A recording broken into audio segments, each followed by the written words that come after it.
श्रावणी सोमवार किंवा शनिवार उपवासाच्या दिवशी गोडाचा पदार्थ बनवलाच पाहिजे. तर मंडळी, आज आपण श्रावण विशेष तांदळाची खीर बघणार आहोत. नेहमी आपण तांदळाची कणिक घेतो, पण या टायमाला आपण तांदूळ घेतलेले आहेत 1 वाटीभर धुवून छानपैकी भात शिजवायचे. दुसरीकडे एका पॅन मध्ये थोडंसं तूप गरम करून तुमचे आवडते ड्रायफ्रुट्स बारीक तुकडे करून भाजून घ्यायचे. त्याच पॅन मध्ये पुन्हा थोडंसं तूप घेऊन ओलं खोबरं भाजून घ्यायचंय आणि गोडटपणासाठी साखर न वापरता 1 वाटीभर गूळ घालायचे.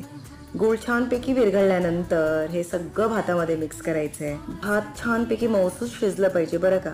याच्यामध्ये पाव चमचा हळद घाला, 1 ते 1.5 ग्लास दूध घाला, म्हणजे खीर किती पातळ हवी आहे त्यानुसार.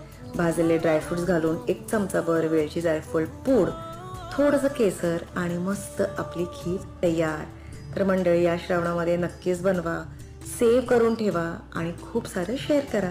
व्हिडिओ पाहिल्याबद्दल खूप खूप थँक्यू.